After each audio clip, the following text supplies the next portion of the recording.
हमारी महापौर माधुरी भाभी, मंच पर विराजमान भाई संभाजी सगरे जी और धनराज महाजन जी। धनराज में आपके बाजू में कौन बैठा है? भाई मनोज टंडन जी, भाई अशोक महाजन जी और जफर भाई, वैभव भाई, भरत भाई और बुरहानपुर के district education officer Ravindra Mahajan ji, Sisodia जी, रुद्रेश्वर भाई, उनकी सारी की सारी टीम और सामने बैठे सभी शिक्षकों को मैं बहुत सम्मान के साथ आप सबको प्रणाम करते हुए अपनी बात शुरू करना चाहती हूँ। मीडिया के मेरे प्रिय मित्रों, मुझे इस बात को देखकर मैंने एक चिंता थी कि कोरोना के 2 साल में हमारा, एजाज भाई ऊपर आइए ना, कोरोना के 2 सालों में हमारा शिक्षा का स्तर क्या हुआ? अच्छा हुआ, खराब हुआ? शिक्षा का स्तर तो खराब हुआ पर रिजल्ट अच्छा हो गया।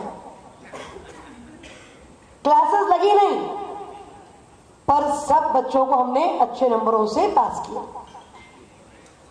और उसके अगले साल का मैं सांसद जी को बताना चाह रही हूं, जब मैंने रिजल्ट बुलवा के देखा तब ये ध्यान में आया कि कोई स्कूल का रिजल्ट 4.17% था, एक स्कूल का रिजल्ट 21% था, किसी स्कूल का रिजल्ट 19% था, किसी स्कूल का रिजल्ट 81 और 73 भी था, पर बहुत सारे स्कूलों के रिजल्ट 12%, 26%, कॉमनली 42 और 44% के आसपास रिजल्ट थे और ये अच्छा रिजल्ट नहीं। और मुझे ये कहते हुए बहुत गर्व है कि शिवराज सिंह जी चौहान की सरकार के चलते यहाँ पर 8 से बढ़कर हायर सेकेंडरी स्कूल की शिक्षा 36 हो गई थी।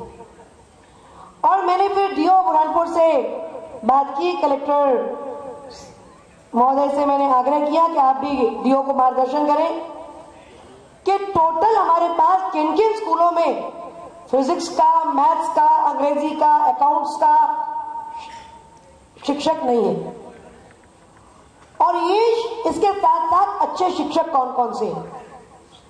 मैं बहुत आभारी हूं सिसोदिया जी आपकी कि आप रिटायर्ड हुए पर आप टायर्ड नहीं हुए, आपने मेहनत करी। और हम ये दीनदयाल कोचिंग क्लासेस, आप मंच पे अपना स्थान ग्रहण करें वीरेंद्र तिवारी जी।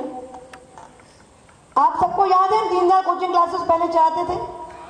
आपको याद है? मैं शिक्षकों से पूछना चाहती हूँ, ध्यान है आपको? और हम केवल बहुत सारी जिला प्रशासन ने बनाई, और मुझे आपको कहते हुए बहुत प्रसन्नता है कि बुरहानपुर के 9,000 विद्यार्थी इससे लाभान्वित होंगे। 9,000 विद्यार्थी। और हमारे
हम सबकी लाडली नेता आदरणीय अर्चना दीदी, हमारी बुरहानपुर नगर निगम की लोकप्रिय महापौर,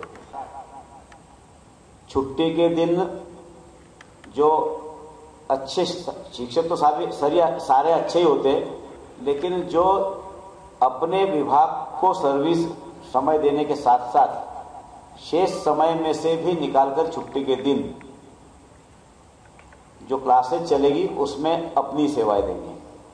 तो ये अनूठा प्रोग्राम मेरे ख्याल से बुरहानपुर में, केवल बुरहानपुर में, और बुरहानपुर में तो हर क्षेत्र के अंदर जो भी किया अनूठा ही काम किया है। अभी हमारे कलेक्टर साहब, जब पिछली बार हमारा कार्यक्रम हुआ था तो सब लोगों ने, हमने कलेक्टर साहब को शुभकामनाएं दी थी कि आप राष्ट्रपति महोदय पुरस्कार दे रही, बुरहानपुर जिले का नाम रोशन करने के लिए आपने जो परिश्रम किया, और माननीय मोदी जी का जो ड्रीम प्रोजेक्ट है हर घर नल और उसमें जल, ये घर घर नल से जल पहुंचाने का जो कार्यक्रम पूरे देश भर के अंदर बुरहानपुर जिले ने जो नाम रोशन हुआ है बुरहानपुर जिले का, उसके लिए मैं हमारे कलेक्टर साहब को बहुत बहुत शुभकामनाएं देता हूँ। 2 तारीख को माननीय राष्ट्रपति जी महोदय के हाथों सम्मानित होकर आए हैं, और ये कार्यक्रम हमारा जो क्षेत्र में बुरहानपुर का भी एक नाम हो चुका है।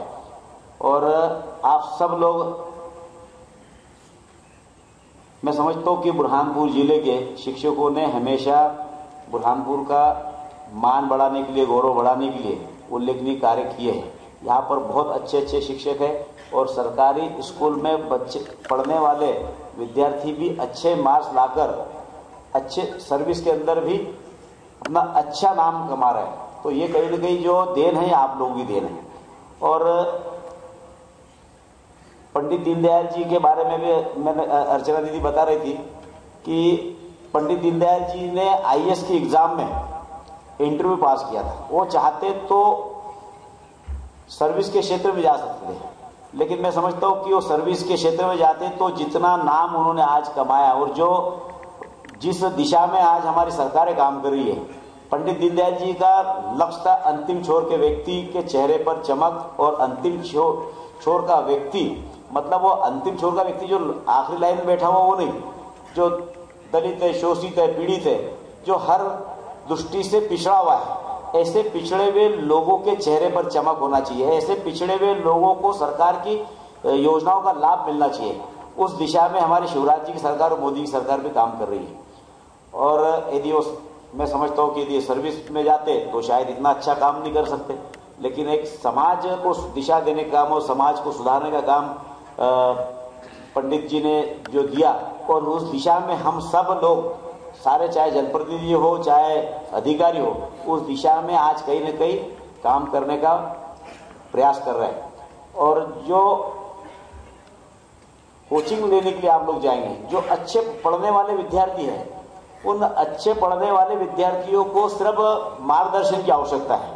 उनको यदि सही मार्गदर्शन मिल जाए तो वो लोग भी कहीं न कहीं आगे निकलकर अपना भविष्य उज्जवल करने का काम कर सकते हैं। तो जहाँ पर अच्छे शिक्षकों की आवश्यकता है, ऐसे शिक्षकों को वहाँ पर जाने के लिए एक अच्छा प्लेटफॉर्म देने का काम हमारी दीदी ने किया है। और कितने 6 सेंटर में चयन किए, 6 सेंटरों में ही जाकर करना है। आपको किसी के घर पर जाकर कोचिंग देना है, और ना ही कोई अलग से किसी संस्थान में जाना है। आपको सरकारी स्कूलों में ही जाकर आप लोगों को आपकी सेवाएं देना है।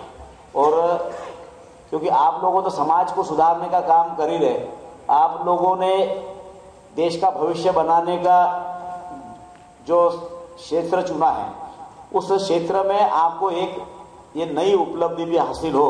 और जहाँ जहाँ पर सरकारी स्कूल से, मैं समझता हूँ कि आजकल अभी कंपटीशन चल रहा है सरकारी स्कूल में और प्राइवेट स्कूलों में, लेकिन प्राइवेट स्कूलों में जो सुविधाएं उन लोगों को मिलती है, वो कहीं न कहीं मेरा ऐसा मानना है कि चाहे वो मानदेय की बात करो, तनख्वाह की बात करो या सुविधा की बात करो, तो प्राइवेट वालों को कम मिलती है। आप लोगों को सारी सरकार की तरफ से सारी सुविधाएं मिल रही है।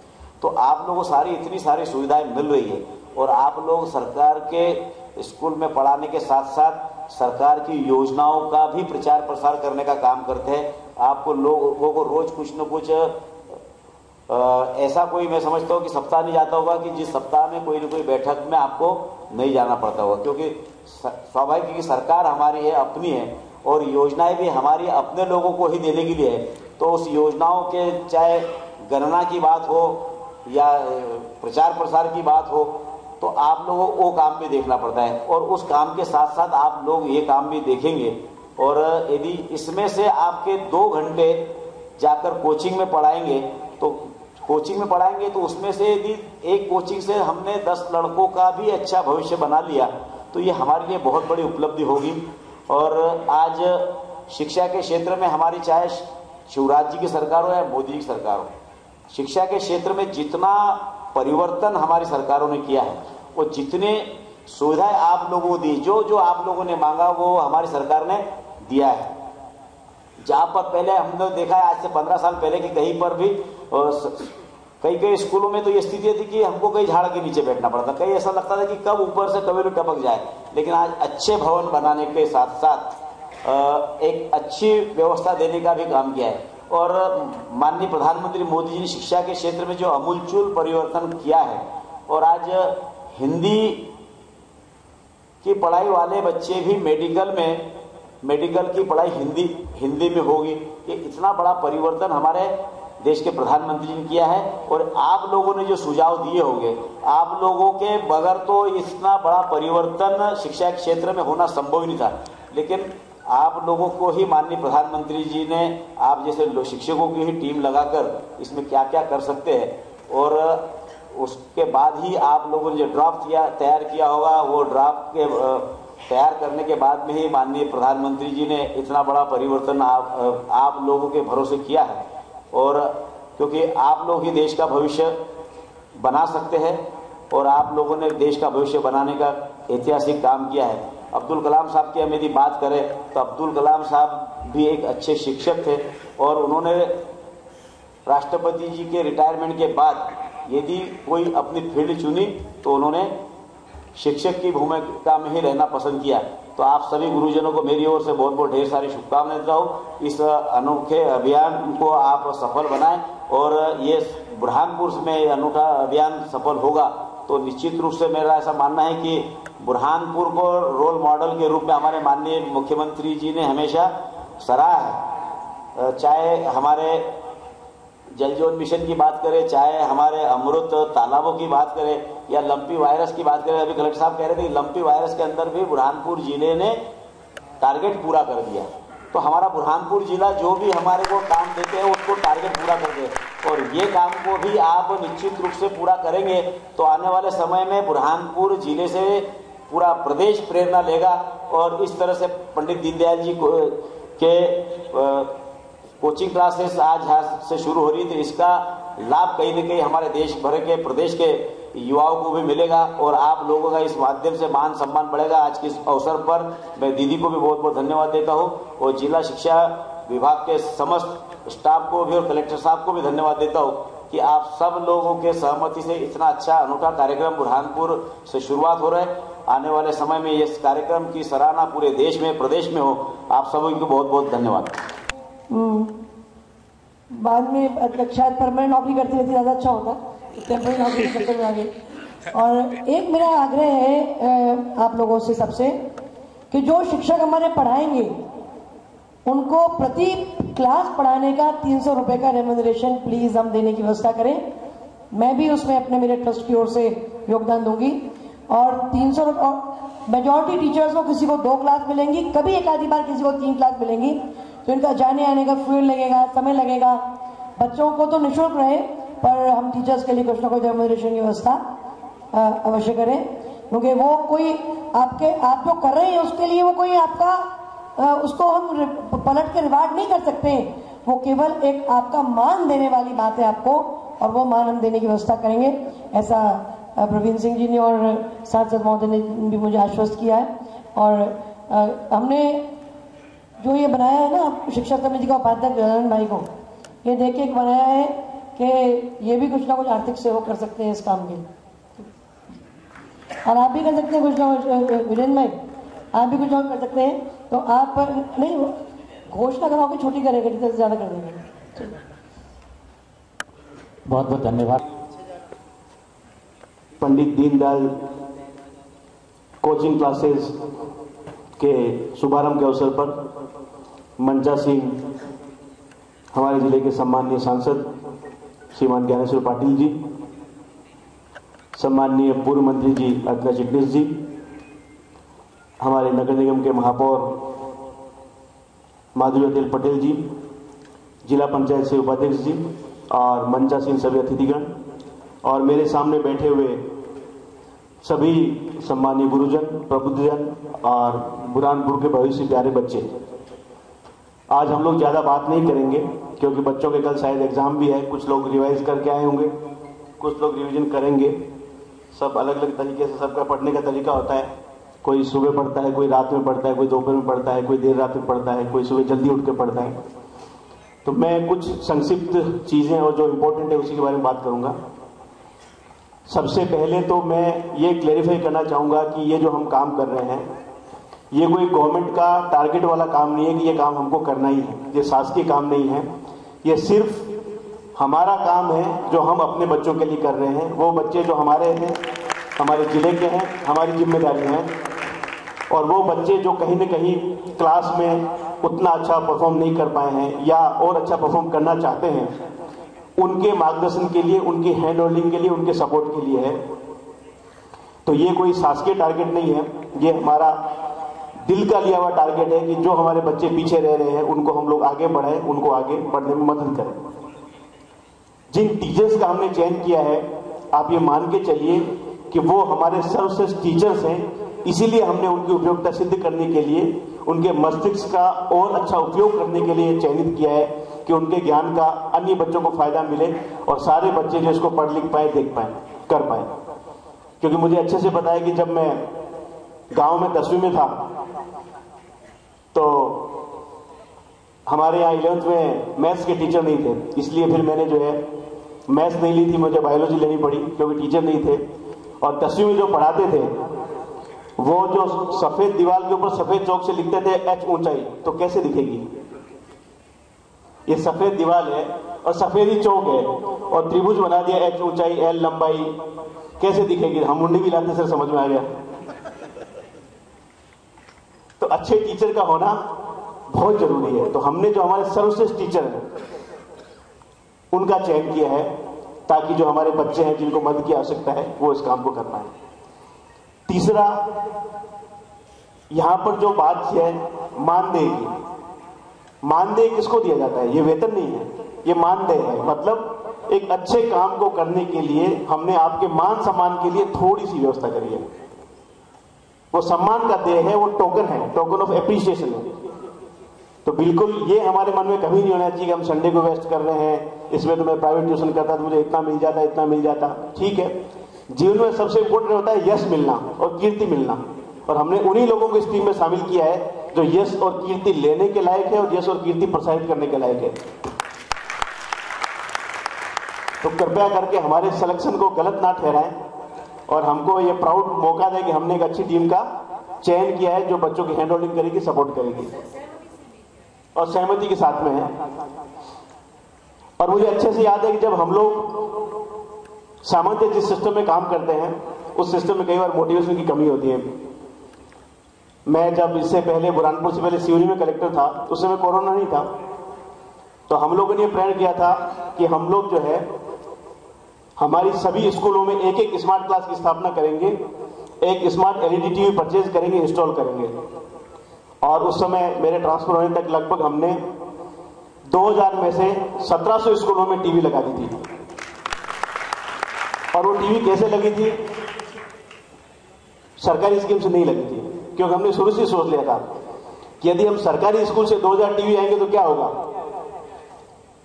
एकदम टिपिकल तरीका बताता हूं। 2000 टीवी आएगी, आके कहां पड़ी रहेगी? सबसे पहले जिला शिक्षा अधिकारी के ऑफिस में। फिर वहां से वो टीवी ब्लॉक तक नहीं जा पाएगी क्योंकि ब्लॉक से वहां तक जाने का बजट तो मिला ही नहीं। फिर जैसे तैसे उसको ब्लॉक से पहुंचा दी तो साहब जन शिक्षा केंद्र तक टीवी बटी नहीं। फिर जन शिक्षा केंद्र पे टीवी पहुंच गई तो फिर जंक्शन सेकेंड से वहां तक उठा के कैसे लेके जाएंगे, ऑटो का बजट मिला नहीं, हमने डिमांड मांगी है। और फिर जब क्लास में पहुंच गई, जिस स्कूल में जानी थी वहां पहुंच गई, तो वहां प्रधान पाठक उसको लगाएगा नहीं, क्योंकि उसको ठोकने के लिए जो कीला चाहिए, जो बोर्ड चाहिए, उसका बजट मिला नहीं। और जब अंततः वो टीवी लग गई तो वो टीवी चलेगी नहीं, क्योंकि रिमोट में डालने का सेल तो पुराना हो गया, सेल डालने का बजट तो मिला नहीं। तो हमने कहा हमको इस चक्कर में पड़ना ही नहीं है। हमने सारे टीचर्स को मोटिवेट किया, सभी जनप्रतिनिधियों से बातचीत करी, लोगों से बातचीत करी, हर गांव के समाज सेवी एकजुट हुए और महीने 1.5 महीने हम लोगों ने सब जगह टीवी लगा दी और सब बच्चों के काम आना शुरू हो गई। कारण सिर्फ क्या था? मनोबल। हमने इस काम को सरकारी तरीके से नहीं किया, हमने अपने मन से किया। मन से किया तो किसी ने चिंता नहीं करी। रिमोट का सेल चाहिए, मैं 4 लेके आ जाऊंगा, टीवी लगानी है, मैं बोर्ड लेके आ जाऊंगा, मैं टीवी लेके आ जाऊंगा, मैं ये लेके आ जाऊंगा। और ना हमको कोई बजट करना पड़ा, ना कोई टेंडर करना पड़ा, ना कोई प्रक्रिया करनी पड़ी। जिसको जहां से मन आया टीवी खरीद के ले आया। किसके कोई रिश्तेदार था उससे ले आया, कोई जबलपुर से ले आया, कोई बालाघाट से ले आया। हर स्कूल में टीवी लग गई, लगभग 80% जगह टीवी लगी, फंक्शन हो गई। और कोरोना काल में बहुत अच्छी वो टीवियां काम आई, लोगों ने उस डिजिटल क्लासेस को एंजॉय किया। तो ये मैंने उदाहरण सिर्फ इसलिए दिया कि जब हम कोई काम मनोबल से करते हैं, मोटिवेशन से करते हैं, अपना समझ के करते हैं, तो फिर हम उसमें ये सारी चीजें नहीं देखते। और जब हम उसको टारगेट ग्रुप से बोलेंगे, इससे बोलेंगे, तो फिर उसका मजा नहीं आएगा। तो ये जो हमारा काम है और जिस महापुरुष के नाम पे हम चालू कर रहे हैं, उनको मन में रखते हुए, उनके प्रति श्रद्धा रखते हुए, उसी भावना के साथ में हमको इन सारे बच्चों के भविष्य के लिए ये कोचिंग को सुचारू रूप से संपादित करना है। और इस कोचिंग के लिए पैसा भी हम लोग जो है रेड क्रॉस सोसाइटी से दे रहे हैं। तो मैं जितने भी महानुभाव बैठे हैं उनसे भी अनुरोध करूंगा कि रेड क्रॉस सोसाइटी में भी हम लोगों को समय समय पर डोनेशन देते रहे, क्योंकि उस समय जब कोरोना चल रहा था तो बहुत से लोगों को हम लोग मास्क वाले चालान काटते थे, उससे पैसा जो है रेड क्रॉस में आता रहता था। अभी कोरोना तो है नहीं, तो रेड क्रॉस की इनकम धीरे धीरे कम हो रही है। तो आप सबसे अनुरोध रहेगा कि जो भी समाज सेवी हो या जिसको आप लोग जोड़ना चाहें, इस कोचिंग में जोड़ना चाहें, शाहपुर में कोचिंग चल रही है, शाहपुर के 10 व्यापारी हो, जिनको भी जोड़ना चाहें, वो रेड क्रॉस में डोनेट करें। रेड क्रॉस में डोनेशन की अपनी इनकम टैक्स की रसीद भी मिलती है, वो लें। और रेड क्रॉस से हम लोग लगातार ऐसी गतिविधियां करते रहें, क्योंकि रेड क्रॉस ऐसी चीज है जिससे हम जितनी भी एक्टिविटीज करते हैं वो वास्तव में उस व्यक्ति को मिलती है जिसकी उसको जरूरत हो। तो मैं बहुत ज्यादा समय नहीं लेते हुए फिर एक बार बहुत ही इमोशनली आपसे अपील करूंगा कि इस काम को मन से करना है, फॉर्मेलिटी के रूप में नहीं करना है। और इस काम का परिणाम हमको जब मार्च अप्रैल में हमारा रिजल्ट आएगा एग्जाम के बाद में, मई में, उस समय दिखना चाहिए कि हाँ, हमने जो हैंड होल्डिंग और सपोर्ट किया उसका परिणाम बच्चों को मिला। और मेरे जो बुरहानपुर के गुरुजन हैं उन्होंने सिद्ध करके दिखाया है कि वो मध्य प्रदेश के सबसे बेस्ट टीचर्स हैं। आप सभी को बहुत बहुत धन्यवाद। आज के दीनदयाल कोचिंग क्लासेस और उद्घाटन समारोह में उपस्थित हमारे लोकप्रिय सांसद माननीय ज्ञानेश्वर जी पाटिल, इस कोचिंग क्लास की बुरहानपुर की महापौर मैडम और जिला पंचायत उपाध्यक्ष एवं समस्त मंचासीन अधिकारी, इस कार्यक्रम और आशा करता हूं कि हमें इस कोचिंग क्लास के संचालन में समय समय पर मार्गदर्शन मिलता है। बाकी सारा कार्य हम कर लेंगे, केवल आपके मार्गदर्शन की अपेक्षा है। धन्यवाद। हमारे साथी हैं वो कृपया अपने शिक्षक के मार्गदर्शन में यहाँ से प्रस्थान करेंगे। अभी कुछ समय तक बैठे रहें कृपया बच्चे।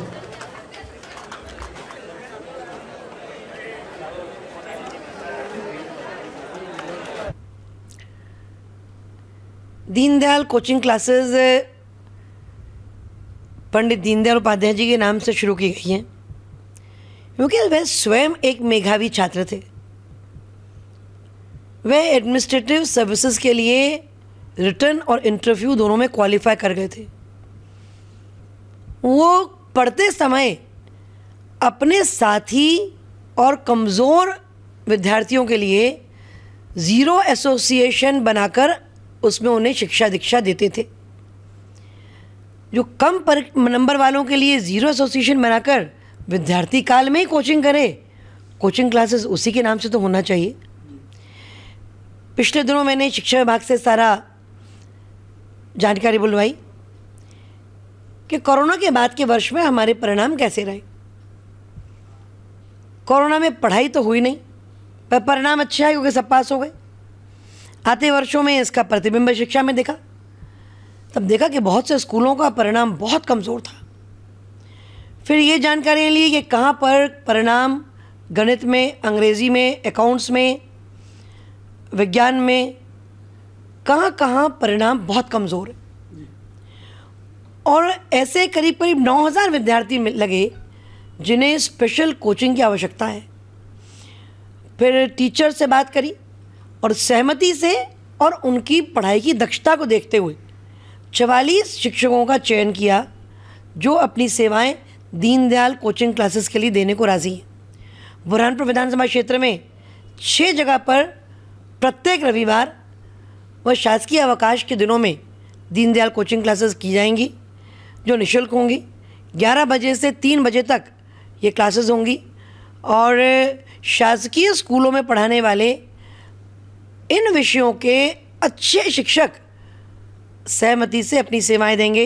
शाहपुर में, फोफनार में, चापोरा में, लालबाग में, शहर में 2 स्कूलों में। और मेरा ये निश्चित मानना है कि बच्चों को पढ़ाई दो और प्यार दो तो वो कमाल करके दिखाते हैं।